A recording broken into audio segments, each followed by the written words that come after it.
Hi everyone, this is a bit of a different video today. It's been a bit disrupted with some very extreme weather over the last week, as I'm sure you all know. But as you know, this is the week of our big space launch.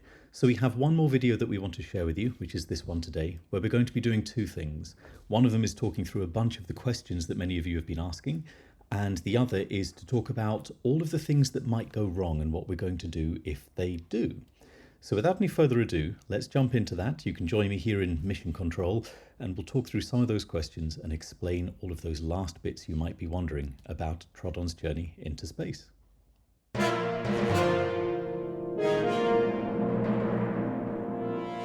So lots of you have been sending in some really brilliant questions in advance of our big space launch, which is happening this Friday. It's going to be there at our summer fair on the 3rd of July. The fair itself begins at 3. We're aiming to make the launch happen right at the beginning of the fair at about 3:30 itself. For a couple of reasons. One, because that way you all get to see it and be part of it. And also because of the length of time it takes for him to enter space and come back. Fingers crossed, by the end of our fair, we should have some good news to say Trodon has come back to Earth. So hopefully we'll see lots of you there. But lots of you have been sending in some great questions, and I've condensed a bunch of them down, pulled them together into a bit of a list that we'll be going through in this video. So we're going to be answering hopefully a bunch of those all in one big swoop. So without any further ado, here we go. The first question that we had is a really interesting one, and it's what a lot of people have been asking. And the question is best worded as, in fact, we had one that came in that said, is this really space? Can you really call this a space launch? And it's a really good question. I know exactly where this is coming from. There are lots of different ways to measure whether something is officially in space or not. It seems like that obvious answer of, well, once it's up there in the stars, it's in space, but it's a little bit more complex than that. There are lots of ways you could measure whether something is in space or not. You could say, is it out of the Earth's gravity? That might be a simple way of doing it, but if you say you have to be out of the Earth's gravity to be in space, well, the moon is still in the Earth's gravity, so is the International Space Station. All the satellites that we use day to day, they're all still affected by the Earth's gravity. Trodon will be too, but that doesn't mean that he's not in space. Another question might be, well, can it just be he's not attached to the ground anymore? But of course, all you really have to do is jump or be in a plane, and we know that those things aren't in space. So it's somewhere in between. The best way that we can say whether something's in space or not is by measuring it against the level that it rises compared to the Earth's atmosphere. But that becomes quite complex too. The atmosphere is not just a ball of gas around the Earth. It's multiple different layers. Now, you may have heard some of those terms before, things like the troposphere, the stratosphere, the mesosphere, the thermosphere, the exosphere. There are lots of different layers there. And if you've never visualized that before, the best way of thinking about it is, if you've ever bought like a salad dressing or a sauce or something from a supermarket and you've got it home and put it in the cupboard and it's kind of sat for a while, you'll notice that it kind of settles and you get these layers because each of the different parts of that liquid all have different specific weights and gravities. We call them their specific gravity, and they settle and create layers. Well, our atmosphere is kind of the same. The atmosphere around the Earth is made up of a lot of different gases. There are some solids too, particulate matter. There are some liquids, the water and other chemicals that make up the rain that fall on our planet. All of them are floating around in the atmosphere, and they settle at different layers. The level that we're in right now, that you and I are breathing right now, is the troposphere. That's where most weather happens. It's where most of our breathable air happens. And right up at the very, very furthest reaches of our atmosphere is the exosphere. That's where some of the finest and smallest parts of our atmosphere sit. And all of those different layers have different properties. They can all have different temperatures, different speeds at which the air moves, etc., and different makeups of gases as well. So the simple answer is we're not going to be leaving every single layer of the atmosphere, but we are going to be moving all the way through two of them. The troposphere, which is where we are, where most clouds and weather, etc. happens, and the stratosphere. The stratosphere is that next layer up, and it goes up to about 100 to 110,000 feet. That's where Trodon's going to be getting to. And he's going to be getting up so high that what you'll see is Trodon against the inky blackness of space. You'll be able to see the clouds and the curvature of the Earth below him. And that's the level at which he's going to be raising to.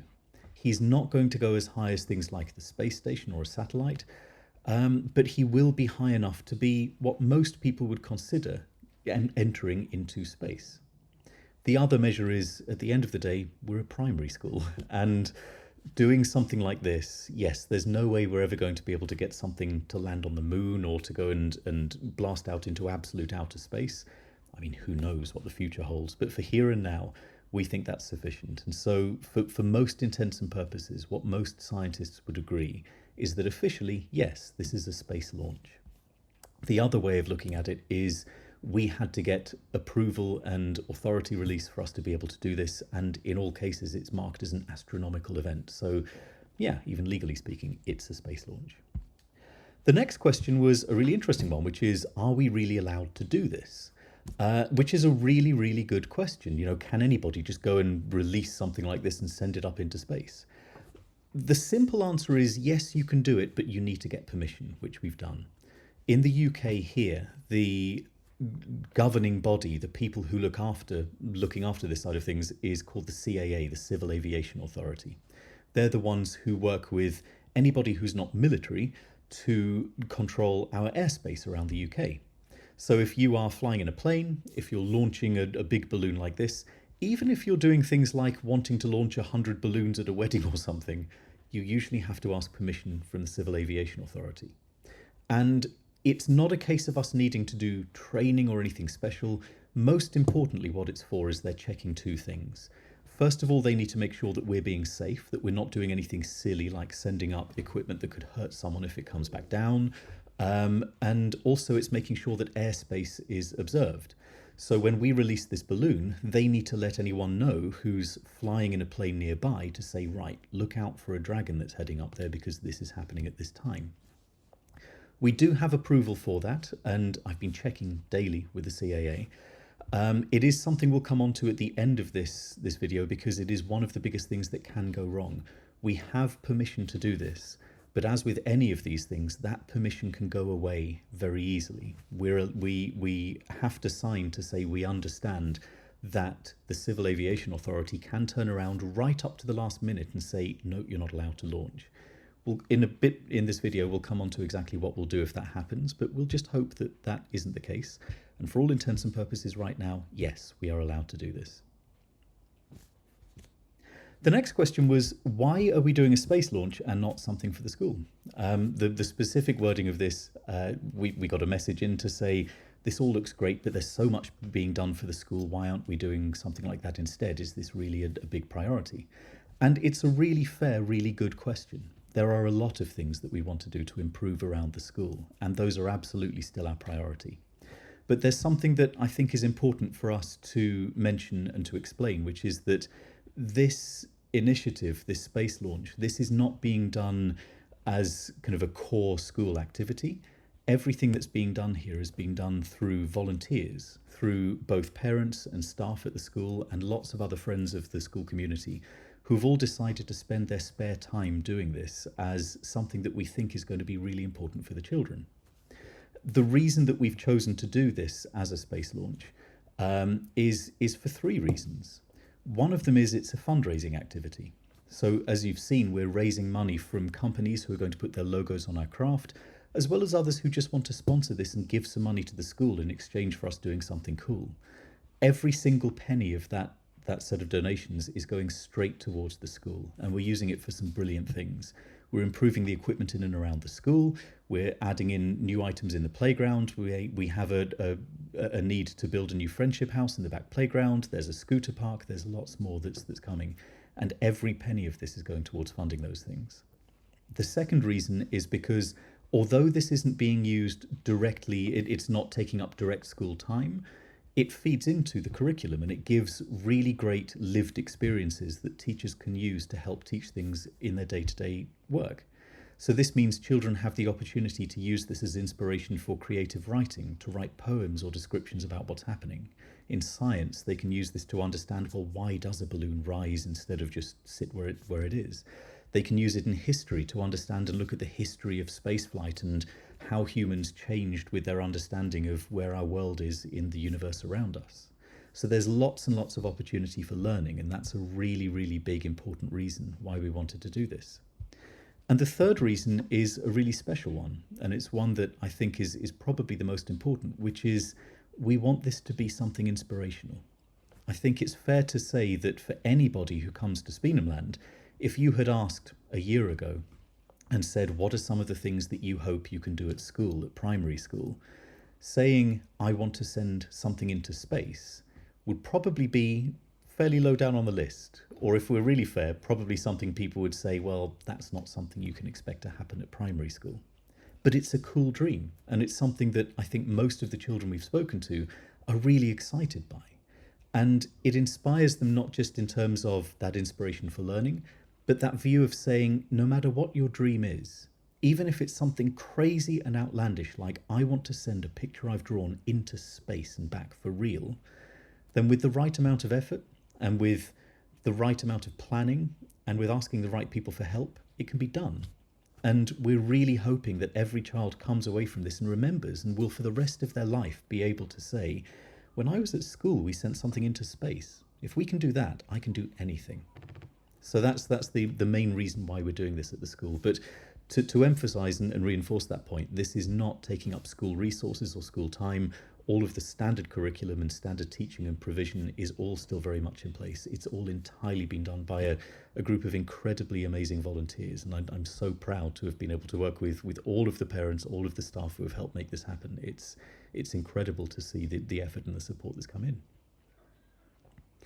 The next question is kind of similar to the previous one, which is how much is this costing? Because yeah, getting into space is expensive. So we did a lot of sums and we added up all of the cost and we came to a figure. It's quite a surprising figure. The figure is 0. This is costing the school absolutely nothing. Every piece of equipment has been donated by some of our friendly supporters.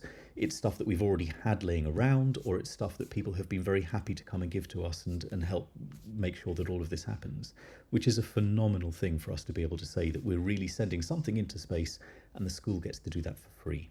And that means genuinely all of that money that we're raising for the school, it's not being diluted by any costs with this. It's all entirely going back into the school itself, which is amazing. So first of all, before I say anything else, for all of the companies, all of the individuals who have supported us, thank you from the bottom of our hearts. I know every child, every member of staff, everyone at the Spieneland community is unbelievably grateful for all of your help and support in doing this. We have another question that was actually raised in one of our previous videos, but it's one that people have been asking, and it's a key one, which is, we're sending something up really, really high. What if things fall off, or what if it lands somewhere dangerous? Now, that's a really, really important question, and there are 2 parts for us to cover with that. One of them is we've done extensive what's called shakedown testing. So our craft has to be very light and very simple, but it's really important that it's safe. So absolutely every part of the craft is designed to make sure that it can withstand the kind of torsional strength and the pulling and the pushing that may occur on it way more than it's actually going to feel on the launch itself. We've made sure that all of the equipment is secured in multiple different ways.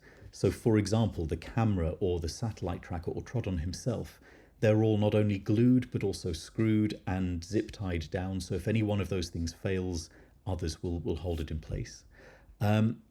So we make sure that nothing falls off in that regards. And the other side is, what about where it lands?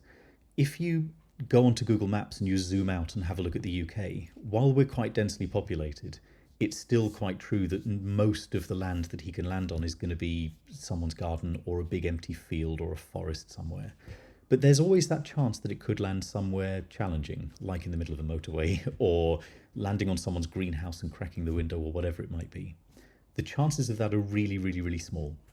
And the speed at which he'll descend, compared with the weight of the craft, means even if it lands directly on top of somebody, the most damage it's going to do is they're going to be quite shocked. They'll go, oh my goodness, what is that? It won't cause any physical damage, hopefully, but you never know. So we have insurance through a company that specializes in these things. They actually tried to sell us insurance to do lots and lots of balloon launches, but we said, look, one is enough for us. But we have insurance in place that means in the worst case scenario, let's say it lands on someone while they're driving on the motorway and who knows, we're insured and things are covered, but it's an incredibly small chance that something like that will happen. Most of the time, the vast majority of the time, high altitude balloons like this, they land in a field, tangled up in a tree somewhere, and we're already well prepared for the fact that 99% probability is we're going to be finding a farmer's field somewhere and having to apologize and going, here's a couple of quid or here's a bottle of whiskey or something to say thank you for letting us onto your field. Now, the last question is kind of a key one, and it's the other topic we wanted to cover on this video, and that is, what is it that can go wrong? All of our videos so far, we've shown you all of the things that we're planning for, all of the stuff that we want to happen, like how we're going to blow up the balloon, how we're going to get it into space and back, etc. But if you followed anything in terms of space before, even the guys who have huge amounts of money and resources, you know, if the richest man in the world has a space company and their rockets blow up all the time, things can go wrong for us too. There's lots and lots and lots of stuff that can go wrong. Now, some of it we've prepared for. So, for example, if the satellite tracker can't say where it is, where the device is, we're putting on smaller other trackers too. So long as we can get close to where we believe Trodon's landed, we should be able to still find it. If one of the things that can go wrong is in the coldness of the limits of the stratosphere, the battery on the camera can fail. That's the part that might most likely go wrong, is that in the coldness up there, the battery stops working. So we're putting on a second insulated battery that's going to be wired in as a backup power supply. There's lots and lots of other stuff that can be challenging, like what if the balloon rips or tears while we're filling it? We have a spare one. Or what if the filler hose doesn't work? We have a spare for that too, and we have spare parts, etc. There's lots and lots of stuff that we can do to prepare for things that can go wrong. But there are still some things that are going to be potentially out of our control. One of them is, what if Trodon lands somewhere and we can't get him back? So he lands in someone's private property and that person decides and says, hey, we're not going to give him back. If that happens, that can be a challenge, and what we would do is we would do everything that we can to try and convince them to pass him back, but it's always a risk. You never know what might happen there. The biggest one, as we mentioned earlier on in the video, is our launch approval. This comes through the Civil Aviation Authority, as we mentioned, and they have already let us know that there are two very big provisos for our permission to launch. They're allowed to scrub the launch, that means cancel it, right up until we let it go. It could be moments before we're about to let it go, and if my phone rings or the school phone rings and they say stop the launch, we have to stop legally. If that happens, first of all, why that might happen, they don't stop these launches for no reason. Sometimes it can be because there's an urgent air transfer that is happening over the airspace. So if there's, for example, an air ambulance that's happening, they of course take priority.